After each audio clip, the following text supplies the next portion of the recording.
오늘도 주일 예배 나오신 성도님들을 주님의 이름으로 환영합니다. 우리 옆에 분들하고 한번 인사해 보도록 하겠습니다. 은혜 받고 돌아가시길 바랍니다.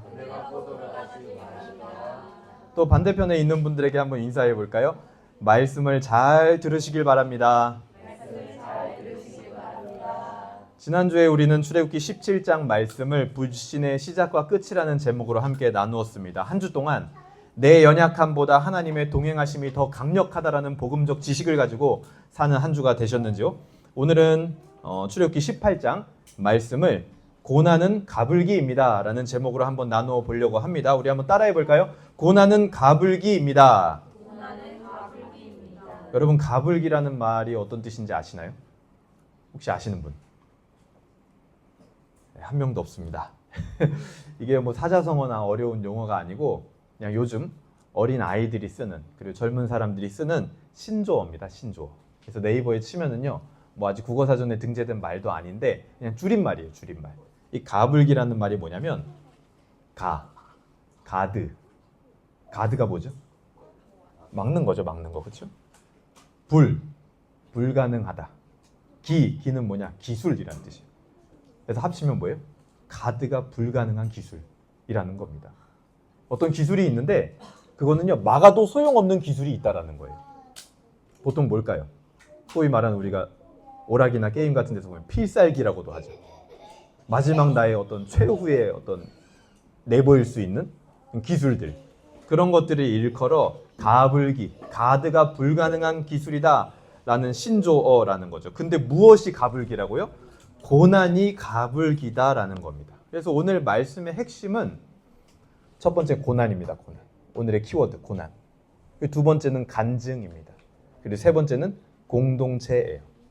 이 키워드를 가지고 우리가 오늘 말씀을 나누어 보려고 하는데, 우리가 인생에서 만나는 고난은요, 가불기입니다. 가드가 불가능한 기술처럼 느껴집니다. 고난은 막을 수도 없고 오지 못하게 할 수도 없고 누구나 다 겪을 수밖에 없는 게 고난이다라는 거죠. 고난이 다가올 때 그거를 막아낼 수 있는 사람은 없어요. 나한테 고난이 안 오게 하겠다? 최대한 노력해 볼 수는 있겠죠. 근데 하지만 그 고난을 피해가거나 막을 수 있는 존재는 이 세상에 아무도 없습니다. 그래서 이 고난이라는 건 어떤 사람에게는 평범하게 다가오기도 하고 어떤 사람에게는 굉장히 심도 있는 고난으로 다가오는 그런 수준, 어떤 깊이의 차이만 있을 뿐이지 누구에게나 다 고난은 다가온다라는 거죠. 그래서 사람들도요, 은근히 그 의식 속에 신앙이 없어도 이 고난이라는 게 피할 수 없다라는 걸 알고 있는 것 같아요. 그러니까 고난을 어떻게 대처할까? 피할 수 없는 고난이 나에게 다가왔을 때 어떻게 내가 반응해야 될까를 고민을 합니다. 그러다 보니까 나온 말이 뭐예요? 피할 수 없으면 즐겨라. 그게 이제 그런 맥락에서 나온 말들이겠죠. 고통 끝에 낙이 온다 라는 말들도 결국에는 그 앞에 있는 고통, 고난 이런 것들을 피할 수 없다라는 걸 전제로 하고 있는 거예요. 그래서 고난을 그냥 받아야 된다라는 거죠. 그러면 그 끝에 낙이 올 거다. 고난을 피할 수 없으니까 그냥 즐겨야 돼. 그렇게 세상 사람들도요, 고난을 피할 수 없다라는 것을 그 본성적으로 알고 여러 가지 방법들을 제시한다. 그 흔적들이 바로 이런 말들인 거죠. 하지만 그 고통 끝에 정말로 낙이 오는지, 그리고 피할 수 없는 그 고난을 정말 즐길 수 있는지, 그거는요, 누구도 장담할 수 없습니다. 피할 수 없으니까 좀 즐겨봐. 아니, 너무 괴로운데 어떻게 즐길 수 있겠어요? 뭐 즐길 만한 고난도 있겠죠. 근데 하지만 즐길 수 없는 고난들이 더 많을 겁니다, 우리 인생에는. 그리고 정말 그 고생 끝에, 고난 끝에 정말 낙이 오느냐, 즐거운 일이 오느냐, 고난이 끝나보니까 또 다음 고난이 기다리고 있던데요. 그렇죠? 우리 인생 가운데 고난 한번 다 끝나니까 이제는 즐거운 일만 계속되는구나. 그런 분 있으면 한번 손 들어보세요. 아무도 없을 거예요. 고난이 끝나니까 또 다른 고난이 오더라고요. 그 고난의 시간에 비해서 낙이라는 거, 즐거움이라는 건 사실은 너무 짧더라고요.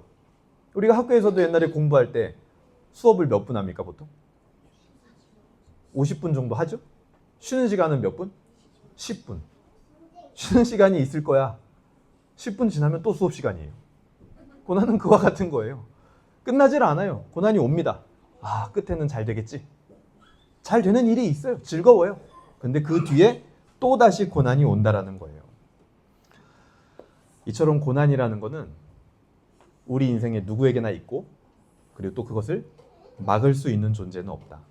그래서 고난을 가불기다. 저는 오늘 이렇게 이야기하고 싶은 겁니다. 오늘 말씀에서 이 고난을 대하는 모세의 자세가 나오게 됩니다. 아무리 하나님의 백성의 지도자라고 한들 그 고난 앞에서 고난은요 모세에게도 뭐였냐? 가불기였어요. 가불기. 막을 수가 없어요. 아무리 하나님의 내가 백성이 되었지만 고난이 계속 있더라는 거예요. 보니까 오늘 우리도 마찬가지입니다. 하나님의 백성이라고 해서 고난이 오지 않는 것은 아닙니다. 하나님의 백성이어도 내가 하나님 믿고 신앙생활하고 기도하지만 예배 드리지만 우리의 삶 가운데 고난은 계속 있어요? 없어요? 있어요. 없어지지 않는다고요. 그래서 고난은요 믿는 사람에게도 가불기예요. 누구도 피할 수 없습니다. 예수님 믿으면 하나님 믿으면 고난을 피해갈 수 있어. 고난이 없어. 그런 예를 저는 본 적이 없습니다. 그런 신앙을 저는 만나본 적도 없고 들어본 적도 없어요. 누구나 다 피할 수 없는 고난을 당하게 됩니다. 그런데 그 피할 수 없는 고난을 우리가 어떤 식으로 받아야 되느냐, 그것에는 차이가 있을 수 있다라는 거죠. 그게 모세의 모습을 통하여 나타나게 됩니다. 그래서 우리가 오늘 본문을 통해서 그런 고난을 어떻게 받을 것인지를 깨닫고 고난에 대한 정의를 다시 내리는 우리가 되기를 주님의 이름으로 소망합니다. 오늘 본문은요 18장 전체를 우리가 보게 될 텐데 딱 두 단락으로 나눌 수가 있습니다. 여러분 스피커 있으니까 좋죠? 네. 저도 좋아요. 힘을 안 주고 할 수 있다는 게 너무 즐겁고 좋습니다. 먼저 첫 번째 단락은 1절부터 12절까지인데요. 이 1절부터 12절까지는 모세의 간증이 나오게 됩니다. 뭐라고요? 모세의 간증. 1절 보세요. 모세의 장인이며 미디안 제사장인 이드로가 하나님이 모세에게와 자기 백성 이스라엘에게 행하신 일, 곧 여호와께서 이스라엘을 애굽에서 인도하여 내신 모든 일을 들으니라. 이드로는요 모세의 또 다른 가족이면서 동시에 미디안 사람, 즉 이방인으로 오늘 본문에서 등장을 합니다. 뭐라고요? 모세의 장인어른이란 말이에요. 모세의 아내가 십보라였고 그 십보라의 아버지가 이드로잖아요. 모세의 장인어른이란 말이에요. 그래서 모세의 가족입니다. 그러면서 동시에 이 사람은 미디안 사람이에요. 그렇기 때문에 이스라엘로 쳤을 때는 뭐라고요? 이방 사람인 거예요. 이방 사람. 그래서 이 이드로도요 아마 멀리 미디안에서 이스라엘 백성들에 대한 소식을 아마 들었을 겁니다. 그렇죠? 왜냐하면 애굽에서 엄청난 일들이 벌어졌었잖아요. 10가지 재앙이 애굽에 임하고 막 홍해가 갈라지고 광야에서 반석을 쳤더니 물이 나오고 하나님이 하늘에서 막 만나를 내려주시고 그 엄청난 일들이 그 주변에 소문이 안 났겠냐고요. 소문이 나죠, 당연히. 그래서 이드로도 아마 그 얘기를 들었을 거예요. 우리 사위 모세가 이스라엘 백성들을 이제 이끌고 가나안 땅으로 가기 위하여 하나님의 명령을 붙들고 이 애굽으로 갔는데 어떻게 일이 좀 잘 됐나? 중간에 보니까 막 십보라 자기 딸도 돌아온 거예요. 그러니까 좀 불안했겠죠. 이거 일이 잘 안 되는 거 아니야? 근데 나중에 소문을 들어보니까 어떻게 됐다고요? 정말로 애굽을 치고 나오게 됐다라는 거예요. 그래서 그 소문을 말로만 들었던 것을 오늘 이드로가 직접 눈으로 확인하게 되는 장면이 바로 이 18장에서 벌어지는 일입니다.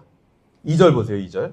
모세의 장인 이드로가 모세가 돌려보냈던 그의 아내 십보라와 그의 두 아들을 데리고 왔으니 이렇게 나와요. 모세가 성경에서는요 어떤 방식으로 가족들을 돌려보냈는지 알 길은 없습니다. 근데 하지만 하나님의 부르심 따라서 애굽으로 갈 때 이 할례를 받지 않음으로 인하여 하나님의 영에 의해서 죽임받으려고 할 때 십보라가 할례를 행하고 이는 내 피난편이다 하고 그때 이후로 십보라의 흔적이 이제 사라져 버리거든요. 그래서 뭐 모세가 가라고 한 건지 십보라가 스스로 떠나간 건지 그거는 알 길은 없어요. 그러나 분명한 건 뭡니까? 모세가 하나님의 부르심을 받고 애굽으로 향할 때는 가족들과도 이별해야 했던 것은 확실하다. 떨어졌잖아요. 떨어져서 애굽에서 뭔가 열심히 지금 자기 목숨을 걸고 일을 했잖아요. 마치 그것은 뭐와 같아요? 전쟁에 나가는 병사 같은 거예요. 우리 옛날 영화 같은데 전쟁 영화 같은데 보면 어떻습니까? 자기가 나가서 전쟁으로 군인으로 나가야 되는 그 남편은요 때로는 가족들하고 생이별도 해야 되는 거예요. 하나님의 부르심이라는 건 그런 겁니다. 우리 가족을 사랑하죠. 자녀를 사랑합니다. 남편과 아내를 좋아해요. 근데 하지만 하나님의 부르심 앞에는 때로는 그것들도 내려놓고 하나님 부르심에 따라가야 될 때도 있다라는 거예요. 모세는 지금 그런 길을 걸어갔던 겁니다. 3절 보세요. 그의 두 아들을 데리고 왔으니 그 하나의 이름은 게르솜이라. 이는 모세가 이르기를 내가 이방에서 나그네가 되었다 하며 하나의 이름은 엘리에셀이라.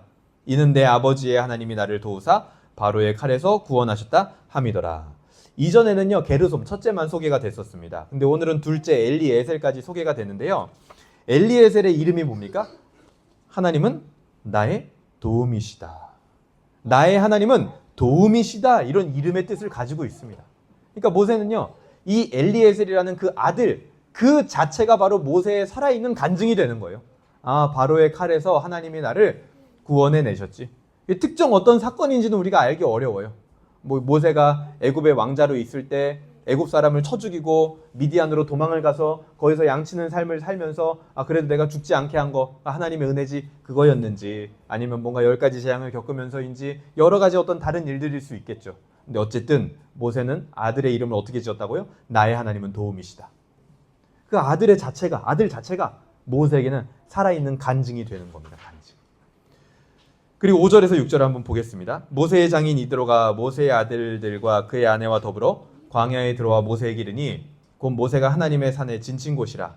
그가 모세에게 말을 전하되 내 장인 나 이드로가 내 아내와 그 함께한 그의 두 아들과 더불어 너에게 왔노라.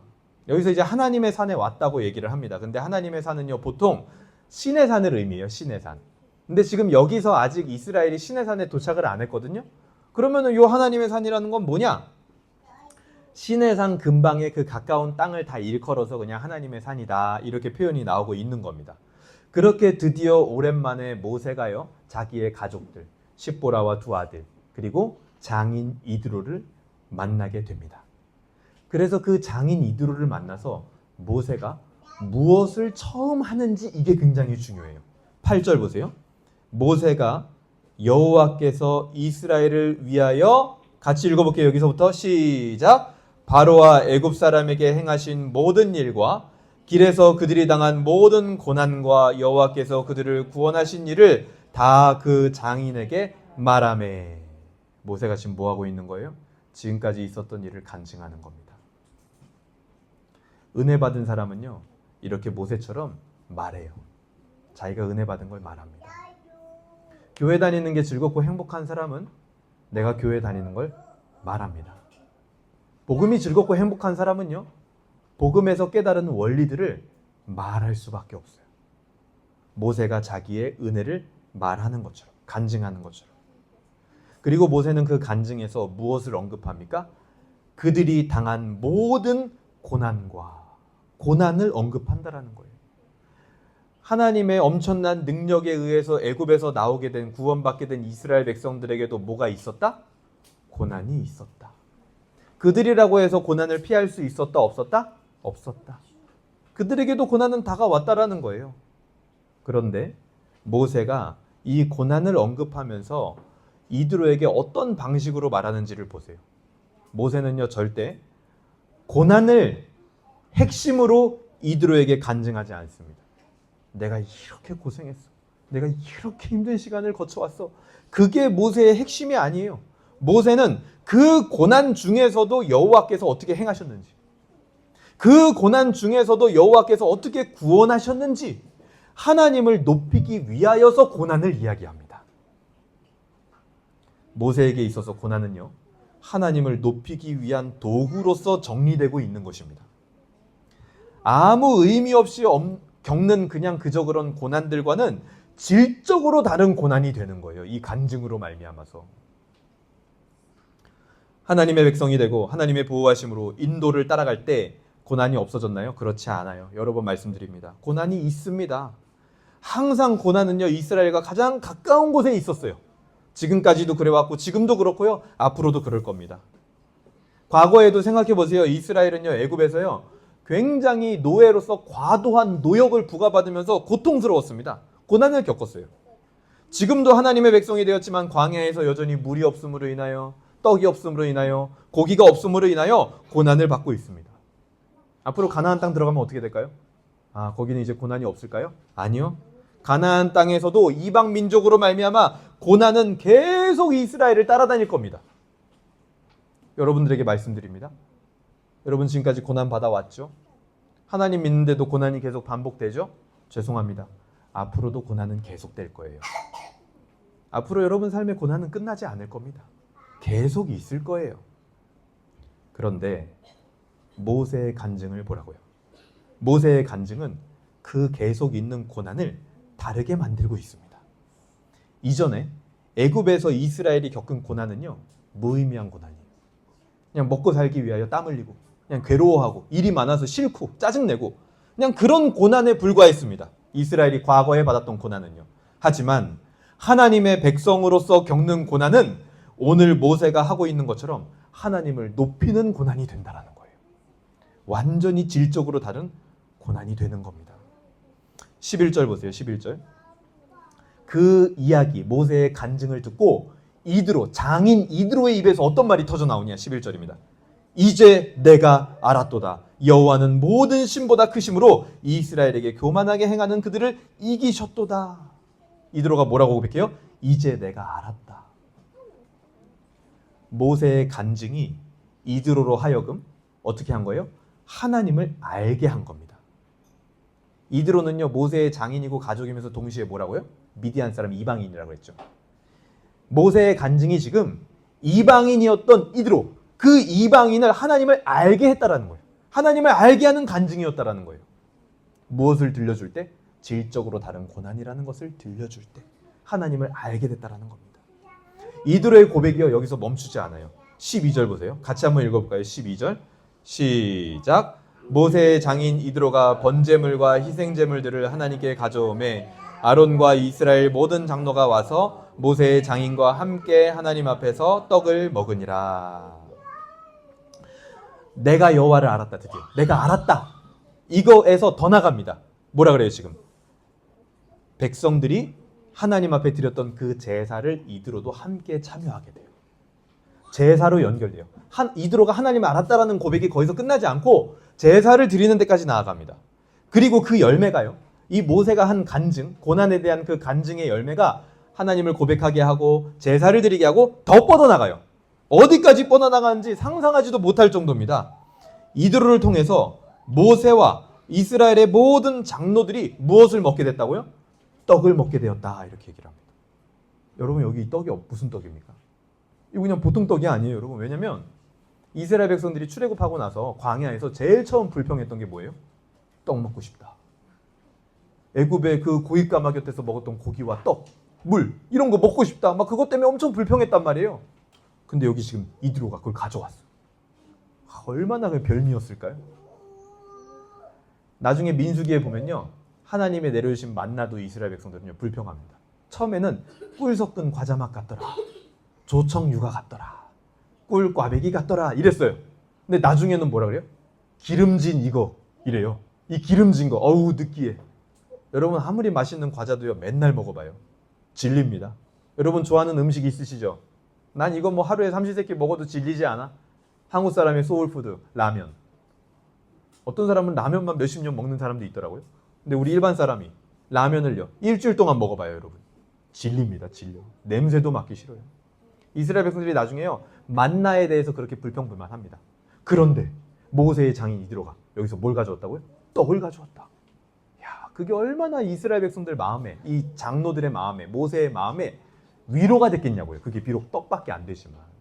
자, 모세가 고난에 대하여 한 간증이, 그 열매가 지금 어디까지 뻗어나가고 있는지 보세요. 이드로로 하여금, 이방인으로 하여금 하나님을 고백하게 합니다.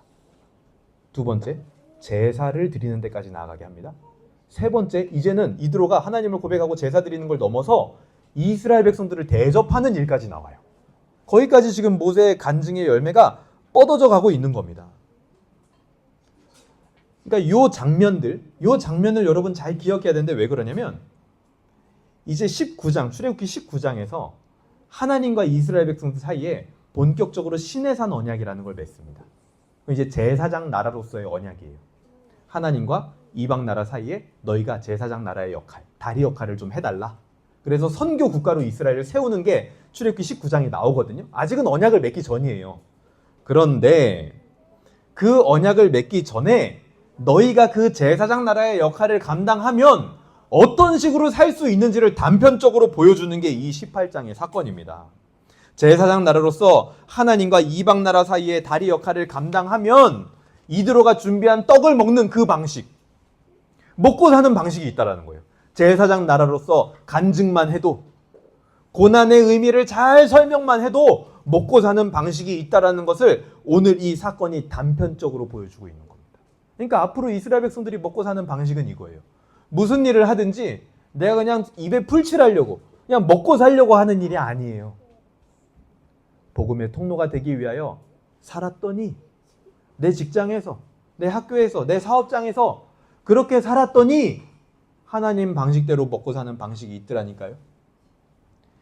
오히려 하나님은요, 이방 사람들을 통해서 그를 먹이시는 때도 있더라니까요. 그거를 보여주는 거예요. 지금 그런 방식으로 사는 모습도 있다. 니들이 힘들게 농사짓고 힘들게 땀 흘려가지고 힘들게 먹고 그런 방식 말고도 살아가는 방식이 하나님의 공동체, 하나님 나라 안에서는 있다라는 것을 단편적으로 보여주고 있는 겁니다. 고난으로 하나님을 높이고 간증한 열매가 여기까지 뻗어나오고 있는 겁니다. 이방인이 하나님을 고백하고 제사에 동참하고 그를 통해 오히려 모세가 떡을 먹게 되는 거예요. 간증한 모세가 오히려 대접받아요. 그게 바로 고난을 간증했던 모세의 열매. 이게 첫 번째 단락의 핵심입니다. 두 번째는요, 13절부터 27절까지 나오게 되는데요. 여기서는 이드로가 이제는요, 이게 놀라워요. 하나님을 고백했죠. 제사 드리는 사람 됐죠. 모세에게 떡을 대접했죠. 더 나아가서 지금 이드로가 13절부터 27절에는요, 이스라엘 공동체를 재정비하는 조언을 하게 됩니다. 그러니까 이게 뭐예요? 다른 말로 하면 공동체를 세워가는 사람이 됐다라는 거예요. 모세의 그 고난을 향한 간증 한 번이 이드로를 그렇게 완전히 바꿔놓는 거예요. 공동체를 세우는 사람이 될 줄 누가 상상이나 했겠습니까? 게다가 지금은 구약시대. 이스라엘 공동체를 이방인이었던 미디안 사람이었던 이드로가 조언을 해줘요. 어떤 식으로 공동체가 세워져 가야 하는지. 그래서 이 단락에서 이드로는요, 이스라엘의 행정 시스템에 대하여 조언을 하는데 이건 역시 모세의 간증의 열매다라는 겁니다. 모세의 고난에 대한 간증은 한 사람을 믿음의 고백으로 이끄는 것을 시작으로 해서 공동체를 세워나가는 일로 연결이 되고 있다라는 거죠. 공동체를 세워나가는 일. 모세의 고난에 대한 간증이 결국 어디까지 갔다? 공동체를 세우는 일까지 연결이 되었다. 그걸 기억해야 됩니다. 13절 보세요. 18장 13절. 이튿날 모세가 백성을 재판하느라고 앉아있고 백성은 아침부터 저녁까지 모세의 곁에 있는지라. 재판이 있었다라는 건 뭡니까? 분쟁이 있었다라는 거죠. 분쟁이 있었다라는 겁니다. 그러니까 이스라엘 백성들 내부에서도 서로에게 불평과 불만이 아마 많이 있었던 것 같아요. 제가 봤을 때 이스라엘 백성들은요, 아마 만나가지고도 싸웠을 겁니다. 그거 내 거야! 막 이러면서 내가 거둔 건데 왜 가져가? 반석에서 나오는 물을 가지고도 아마 싸웠을걸요. 그거 내가 떠온 물이야! 막 이러면서. 그러니까 그런 분쟁들이 아마 많았던 것 같아요. 그러니까 모세가요, 하루 웬종일 아침부터 일어나서 저녁까지요, 계속 재판만 해야 되는 거야. 야, 이건 이렇게 해야 되는 거야. 저건 저렇게 해야 되는 거야. 야, 요럴 땐 요렇게 하고, 좀 요럴 때, 야, 만나 하나 더 가져가면 어때? 그냥 그 좀 양보하고. 그 물 더 떠왔으면 좀 너도 더 떠! 뭐 이런 식으로 계속 재판을 해야 되는 거예요. 이스라엘 백성들 도대체 왜 그럴까요? 제가 출애굽기 설교할 때 한번 제목을요, 바로는 왜 그럴까? 이런 제목으로 설교한 적이 있었거든요. 이제는 바뀌었어요. 이스라엘은 왜 그럴까요, 도대체? 왜 그럴까, 얘네들은?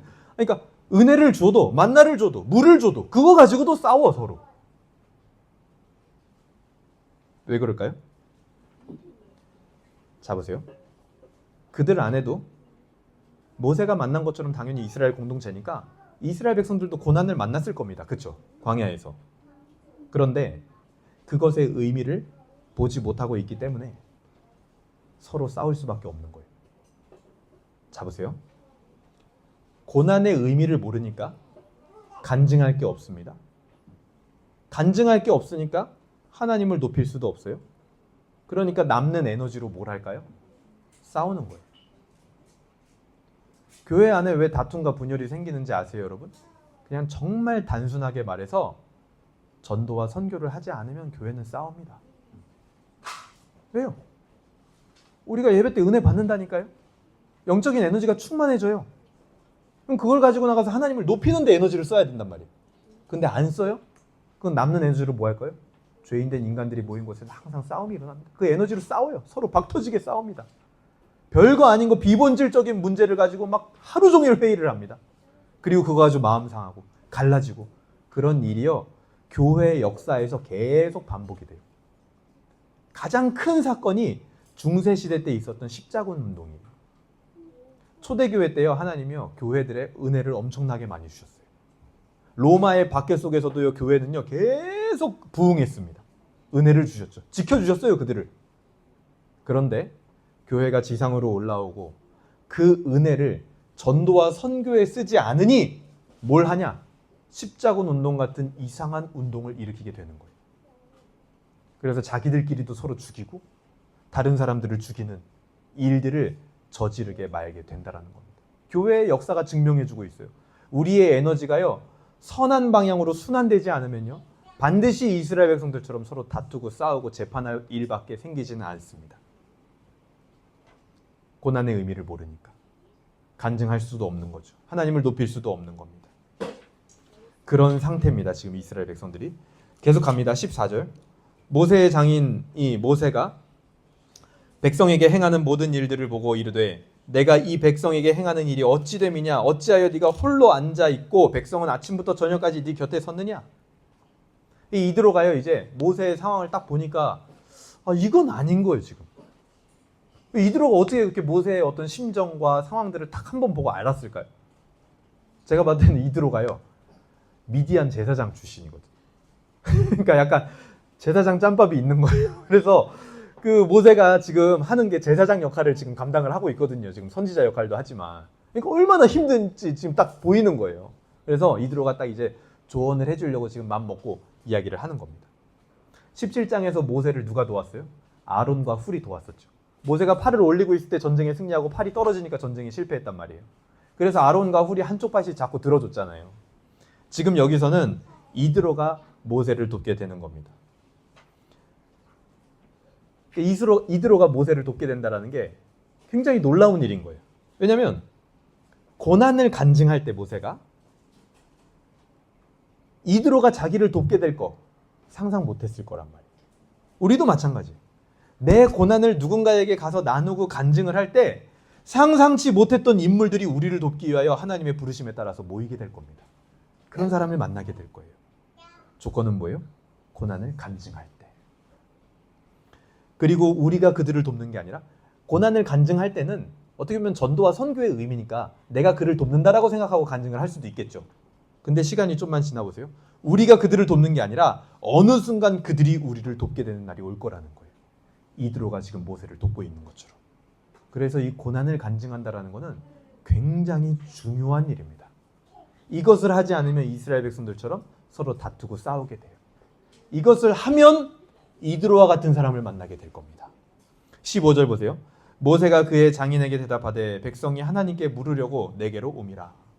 그러니까 모세가 하루 종일 하는 일이 뭐냐? 백성들 사이에 벌어진 일들에 대하여 재판도 하지만 또 동시에 백성들 중에는 모세를 아마 좀 신뢰하지 못했던 사람도 있었던 것 같아요. 그러니까 하나님께 물어봐달라.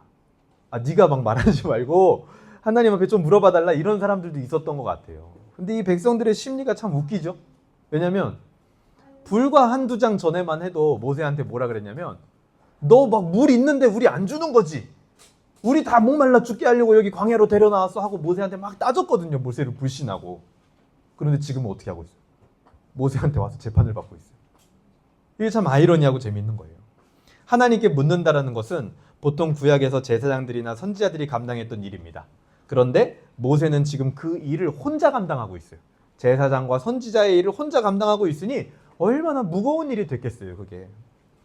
16절 보세요. 그들이 일이 있으면 내게로 오나니 내가 그 양쪽을 재판하여 하나님의 율례와 법도를 알게 하니라. 찾아오는 자들에게 모세는요 율례와 법도를 알도록 합니다. 다른 여러 가지 무슨 정보나 어떤 뭐 최신 정보, 뭐 돈 버는 방법, 뭐 건강을 유지하는 방법 이런 거를 이야기한 게 아니라 그 인생을 향한 하나님의 뜻과 계획이 무엇인지, 사명이 무엇인지, 비전이 무엇인지 그것을 모세는 알려주는 사람으로 서 있는 거예요. 근데 리더는 그래야 됩니다, 교회에서. 모여가지고 뭐 부동산 얘기하고 뭐 건강 뭐 어떻게 관리하는지 그런 거 얘기하고 최신 정보 뭐 유행 뭐 이런 거 얘기하는 게 아니라 그 인생을 향한 사명, 당신을 향한 하나님의 비전, 이 무엇인지가 얘기가 되어져야 되는 거예요. 반드시 교회에서는. 모세가 그 일을 한 거죠. 18절 보세요. 너와 또 너와 함께한 백성이 필경 기력이 쇠하리니 이 일이 내게 너무 중함이라 내가 혼자 할 수 없음이리라. 그러니까 장인 이드로가 봤을 때 그 일을 모세가 그렇게 하는 건 좋은데 이 시간 좀만 지나면 백성들도 지치고 너도 지치게 될 거다. 이런 형태를 유지하면 안 된다라고 이야기를 합니다. 그래서 여기서 중하다, 필경 중하게 될 것이다 라는 표현은요. 17장에서 모세의 팔이 지쳤다라는 표현하고 똑같습니다. 즉 모세를 돕는다라는 것은 모세를 그 중함을 돕는다라는 것은 이스라엘을 함께 세워갈 사람이 필요하다라고 이드로가 넌지시 이야기를 하고 있는 거예요. 너 혼자서는 다 못해. 이스라엘 공동체를 함께 세워갈 사람이 필요해 라고 넌지시 이야기를 합니다. 19절 보세요. 이제 내 말을 들으라. 내가 내게 방침을 가르치리니 하나님이 너와 함께 계실지로다. 너는 하나님 앞에서 그 백성을 위하여 그 사건들을 하나님께 가져오며. 너는 하나님 앞에서 그 백성을 위하여 라는 말을 의역하면요. 어떤 말이냐면 당신은 하나님 앞에서 사람들을 대표합니다. 이 말하고 똑같은 말이에요. 뭐라고요? 당신은 하나님 앞에서 사람들을 대표해야 됩니다. 이 말이라고요. 그러니까 모세의 지금 위치가 굉장히 절묘한 위치인 거예요. 하나님 앞에서는 백성들의 대표자이면서 백성들에게는 하나님을 대변해야 되는 위치에 모세가 서 있는 겁니다. 인간에게는요. 너무나 무거운 위치예요. 어떻게 보면은. 계속해서 지금 본문이 뭘 얘기하고 있습니까? 모세가 혼자서 공동체를 세워갈 수 없다라는 것을 강조하고 있는 겁니다. 그렇기 때문에 서로 도와야 된다라고 이야기를 하고 있는 거예요. 특히 아론과 훌이 도왔던 것처럼 이드로가 도왔던 것처럼 아론과 훌과 이드로는 어떤 사람들이에요? 모세하고 굉장히 가까운 사람들이에요. 그런 사람들이 서로 도와야 된다라는 거예요. 그러니까 오늘 이 말을 여러분 근데 오해하지 마세요. 단순히 교회 일하는 거를 도와라 이런 말이 아닙니다. 우리는요 좀 더 넓게 봤으면 좋겠어요. 그것을 넘어서 서로 간에 가지고 있는 사명과 삶의 길을 도와야 된다라는 거예요. 우리가 가까이 있는 우리가요 서로의 사명을 돕고 서로의 삶을 돕고 해야 된다라는 거예요. 무엇을 위하여? 하나님의 나라를 세워가기 위하여, 교회를 세워가기 위하여 그런 공동체가 형성돼야 된다라는 거예요. 누구 한 사람만 계속 돕고 있다? 이게 저를 말하는 게 아닙니다. 우리 중에 누구라도 누구 한 사람만 계속 하고 있다 그 일을 지친다라는 거예요. 서로 간에 서로의 사명을 위하여서 돕는 공동체가 만들어져야 된다라는 거죠. 그래서 두 가지 방법으로 이 문제의 해결책을 이드로가요 20절과 21절에서 제시를 합니다. 20절 보세요. 먼저 첫 번째, 율례와 법도를 가르쳐서 마땅히 갈 길과 할 일을 그들에게 보여라. 가르치고 보이는 거를 해라. 이게 첫 번째 문제의 해결 방침입니다. 모세 보고 뭘 하라고요? 가르치고 보여라 이렇게 얘기해요. 여기서 가르친다라는 말은 히브리어로 자하르라고 해가지고 경고하다라는 강력한 의미를 가진 단어입니다. 경고하다. 그냥 일반적으로 가르치는 게 아니라 가르치는데 굉장히 강력하게 경고하듯이 가르치라는 거예요. 갈 길과 할 일에 대하여 그렇게 강력하게 가르치고 또 뭐 해라? 보여라 라는 겁니다. 보여라. 그러니까 우리의 가르침이라는 거는 보이는 데까지 가야 되는 거예요. 말을 넘어서는 진정한 간증은 뭐예요? 삶으로 하는 간증입니다. 그게 더 파워풀해요. 이드로의 믿음이라는 것도요. 단지 모세의 말로만 생긴 건 아닐 거예요. 광야에 있는 이스라엘 백성들을 실제로 본 것으로 말미암아 이들이 진짜 애굽에서 나왔네? 하나도 상하지 않았네? 양식이 정말 하늘에서 내리네? 그거를 봤기 때문에 아마 이드로의 믿음이 형성이 됐을 겁니다. 우리 삶의 사소한 것들, 사람을 대하는 방식, 복음 때문에 바뀐 말과 행동, 그 모든 것들이 뭐가 된다고요? 공동체를 세우는, 가르치는 일, 보이는 일이 될 수 있다는 겁니다. 그리고 두 번째는 이드로가 뭐라 그러냐면 21절에 보세요. 너는 또 온 백성 가운데서 능력 있는 사람들, 즉 리더를 세워라 이렇게 얘기를 합니다. 여기서 능력 있는 사람들이라는 말은 원어로 보면요. 단순히 그 어떤 일을 수행하는 능력이 아니라 존중이라는 의미를 내포하는 단어예요. 능력 있는 사람들 이꼴 존중이라는 의미가 포함되어 있는 겁니다. 즉 성경에서 능력이 있다라는 거는 뭐냐? 사람들에게 존중받는다. 이 말하고 똑같은 거예요. 그 사람들이 뭐가 돼야 된다고요? 리더가 돼야 되는 겁니다. 그래서 실제로 교회에서 저도 마찬가지입니다. 제가 나중에 우리 교회에 예를 들어서 지금은 제가 정식 담임 목사가 아니에요. 그냥 담당하고 있는 거지. 제가 담임 목사가 되고 또 우리 교회 가운데에도 또 장로님이 세워지려면요. 여러분들이 뭘 해요? 투표라는 걸 합니다. 그게 뭐예요? 존중받고 있느냐? 그거를 확인하는 거예요. 그래서 그 존중이 없으면요. 절대 교회의 리더가 될 수 없습니다. 그래서 미국의 한 교회는요. 이렇게 한대요. 장로를 세울 때요. 맨 마지막 코스가 뭐냐면 그 자녀들한테 담임 목사가 이메일을 보낸대요. 당신 아버지를 장로로 세워도 되겠습니까? 그럼 이제 자녀들이요. 답장이 온대요. 그 답장 중에 하나가 이런 답장이 있었대요. 2년 전에는 안 될 것 같았는데 올해는 괜찮을 것 같습니다. 그래가지고 그 목사님이 그 장로님한테 당신 지금 위험할 뻔했다. 겨우 장로 됐다. 겸손하게 살아라. 그랬다라는 얘기가 있습니다. 그러니까 교회에 능력 있는 자들, 리더들은요. 첫 번째 조건이 뭐냐? 존중받는 자여야 된다는 거예요. 존중받는 자. 사람들에게. 그리고 나서 하나님을 두려워하고 진실하고 불의한 이익을 미워하는 거. 이런 것들이 훈련된 사람을 리더로 세워라. 왜? 공동체를 같이 세워나가기 위해서. 모세 너 혼자는 안 된다라는 거예요. 이거를 우리의 표현으로 바꿔보자면 하나님을 두려워한다라는 거 뭡니까? 우리가 앞에서 배웠죠? 복음적 두려움. 복음적 두려움은요. 그냥 우리가 심판받을까 봐 두려워하는 그 두려움하고 다르다고 말씀드렸습니다. 복음적 두려움은 뭐예요? 설레는 거예요. 조심스러운 거예요. 하나님을 만날 때 하나님을 두려워해야 됩니다. 하나님을 경외해야 됩니다. 그거는요. 하나님이 너무 무서운 분이라서 두려워해야 되는가? 하나님이 막 심판을 하는 분이라서 두려워해야 되느냐? 그게 아니에요. 내가 그토록 만나고 싶었던 분이기 때문에 두려워하는 마음, 설레는 마음. 그거를 말하는 겁니다. 하나님을 두려워하라는 거는. 그런 복음적 두려움이 있어야겠죠. 그리고 진실되다라고 할 때는 진실은요. 안정되고 지속하다 이런 뜻이 포함되어 있어요. 모세처럼 백성들하고 어쨌든 힘들지만 같이 앉아가지고 그 자리를 지키는 사람. 그게 리더의 요건인 거예요. 그리고 불의한 이익은 뭡니까? 죄예요, 죄. 죄를 미워하는 자. 이런 것들에 훈련된 사람이 바로 리더가 되어서 공동체를 함께 세워나갈 수 있어야 된다는 겁니다. 22절 보세요.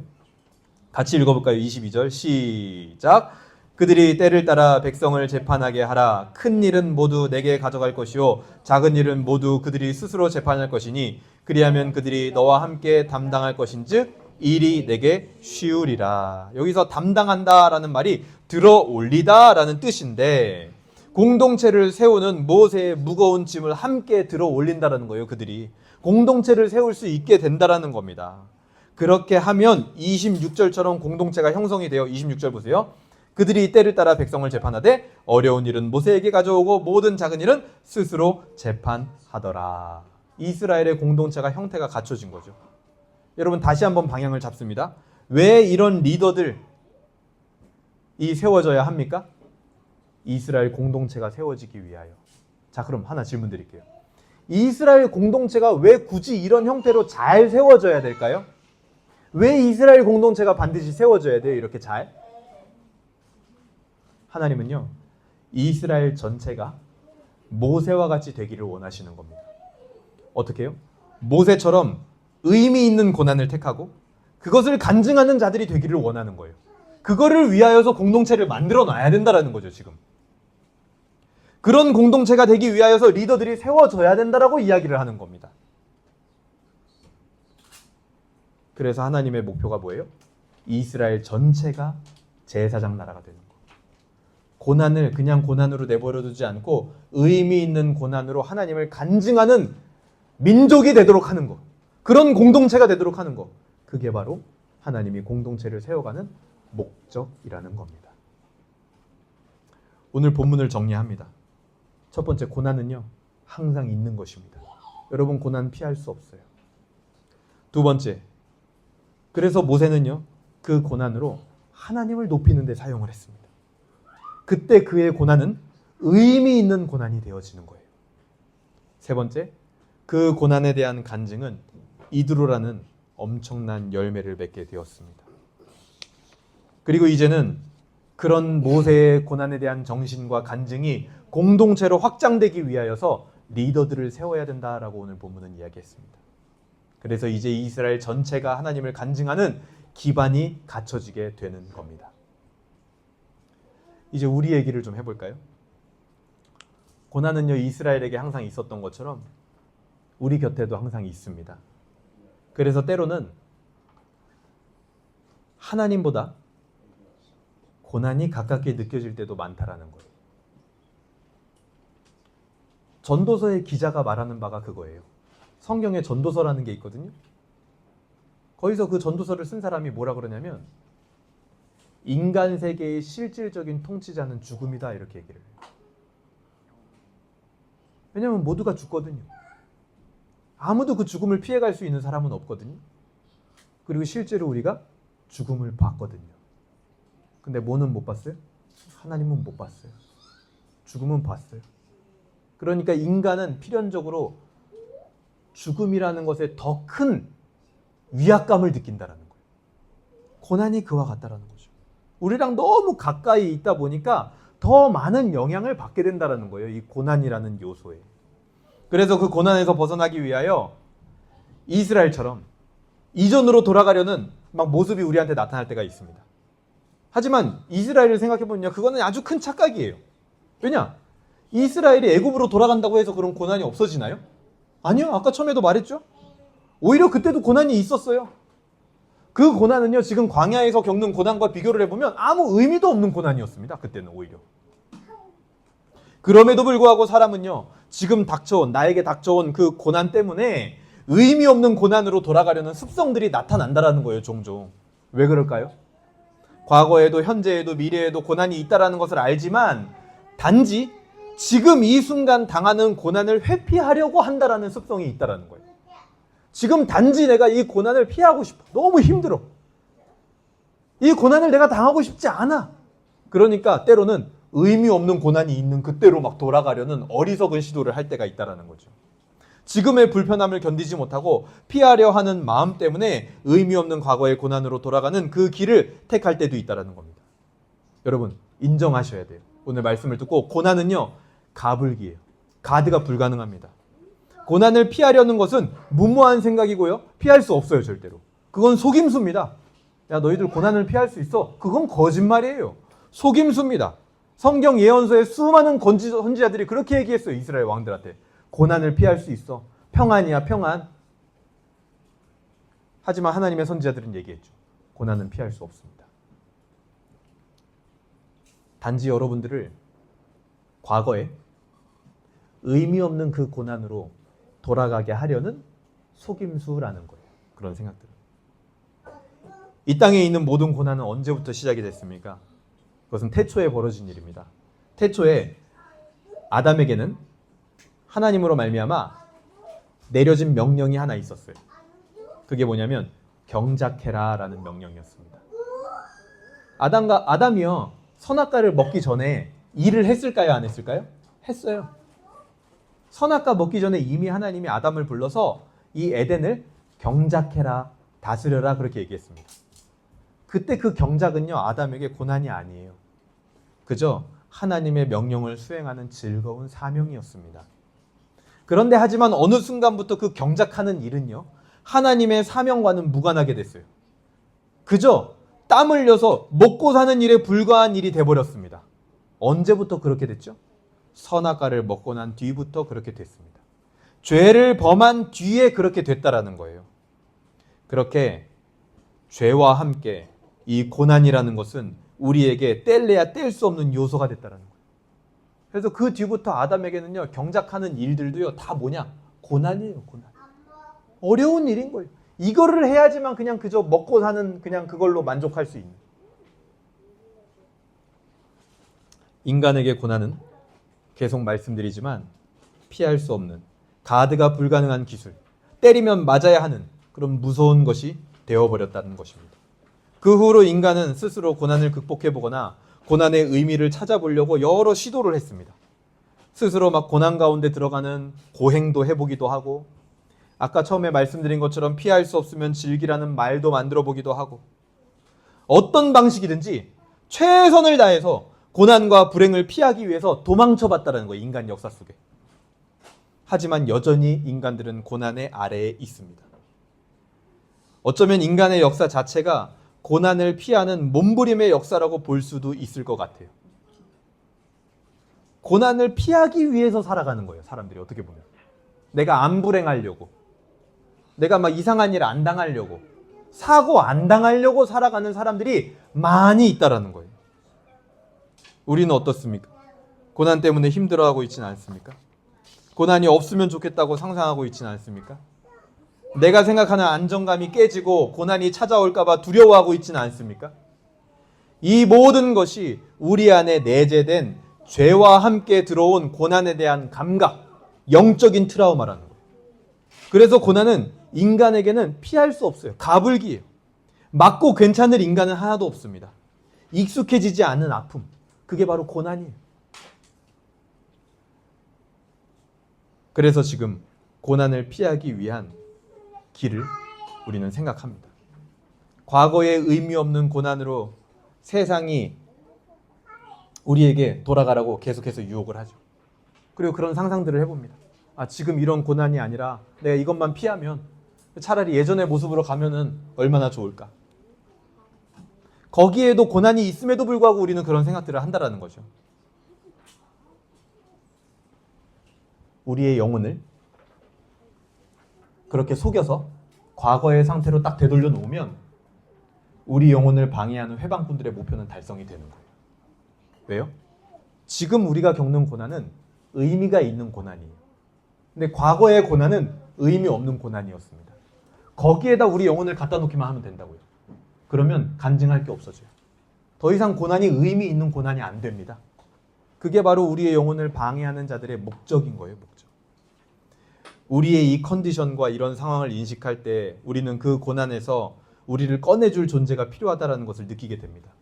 우리가 막을 수 없기 때문에 그 가불기 같은 고난을 대신 막아줄 존재가 있어야 된다는 거죠. 그래서 하나님이 이 땅에 오신 거예요. 예수 그리스도께서 그래서 우리 앞에 서셨다라는 거예요. 고난이라는 인간이 당할 수 있는 모든 가불기를 몸소 막아주셨다라는 거예요. 이사야 선지자는 그것을 알았습니다. 그래서 앞으로 오실 메시아를 일컬어 뭐라 그러냐면 고난받는 종으로 올 것이다 라고 예언을 했어요. 예수 그리스도께서 막아주신 그 고난을 보고 들었기 때문에 우리가 이드로와 같이 믿음을 고백하고 예배에 참여하고 공동체를 세워나갈 수 있게 된 것입니다. 우리는 지금도 그 예수 그리스도 뒤에 숨어야 됩니다. 여전히 우리를 향해서 고난은 다가옵니다. 끊이지 않아요. 사라지지 않아요. 하지만 이제 상황은 달라요. 예수님이 우리 앞에 있기 때문에 상황은 달라진 거예요. 그 가불기 같은 것들이 막아지는 경험을 우리가 하게 되는 겁니다. 그래서 우리도 모세와 같이 의미 없는 고난에서 벗어나서 하나님을 높이는 의미 있는 고난을 택할 수 있는 길이 비로소 열렸다라는 거예요.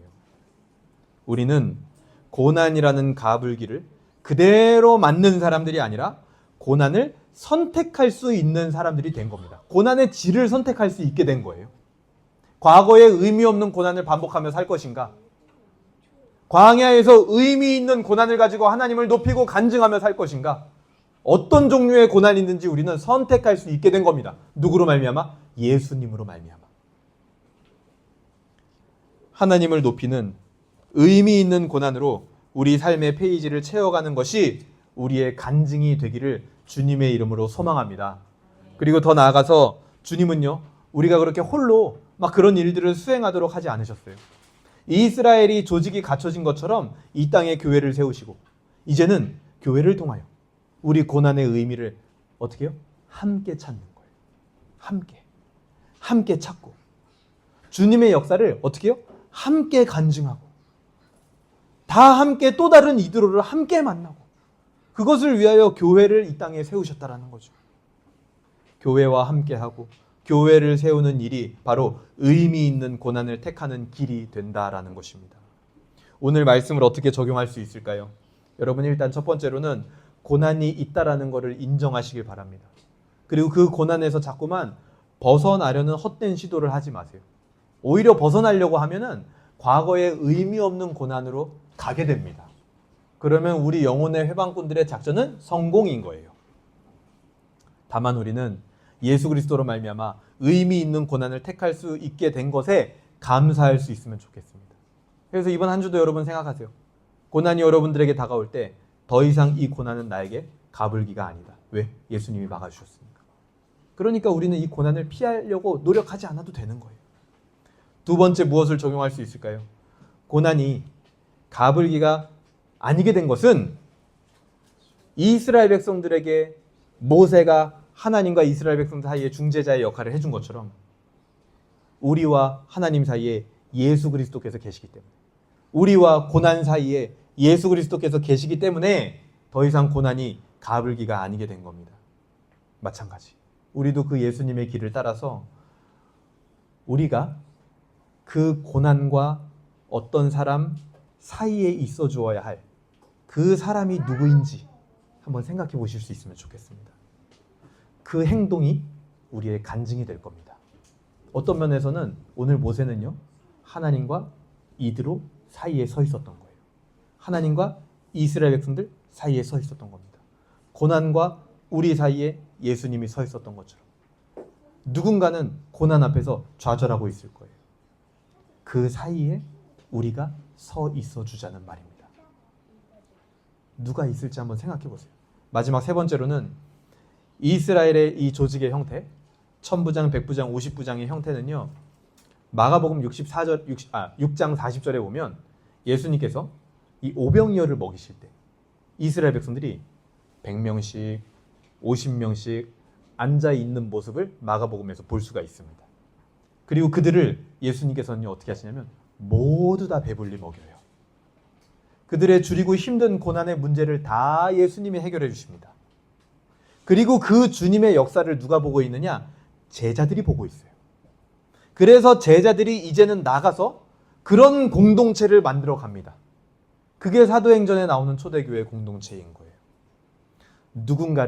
누군가의 고난을 대신 감당하는 개인을 넘어서 공동체. 그 공동체가 되기 위하여 한 주 동안 기도할 수 있으면 좋겠습니다. 오늘 이 말씀이 우리에게 주는 소망과 비전은 무엇입니까? 웨스트민스터 신앙고백서 25장 교회 파트에 보면 2항이 가시적 교회, 보이는 교회라는 파트가 있습니다. 거기에 이렇게 말하고 있어요. 제가 읽어드릴게요. 유형교회 또는 복음시대에는 유형교회 또한 복음시대에는 보편적이요 일반적인 교회가 가시적 교회다. 이전 율법시대처럼 한 민족에게만, 이스라엘만 하나님의 백성이다 이렇게 제한되어져 있지 않다. 이 유형교회는 전 세계적으로 참 교회를 신봉하는 모든 사람들과 그들의 자녀들로 구성되어 있다. 그리고 이 교회는 주 예수 그리스도의 왕국이며 하나님의 집이며 권속이다 이렇게 돼 있어요. 이 권속이라는 말이 뭐냐면 가족이다라는 말이거든요. 그 가족이 어떤 가족인 줄 아세요, 여러분?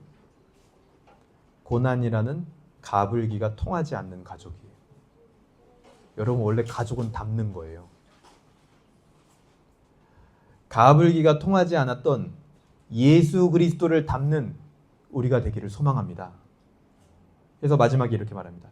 이 교회를 떠나서는, 즉 교회 밖에서는 통상적으로 결코 구원을 받을 수가 없다. 왜요? 거기는 의미 없는 고난만 있을 뿐이에요.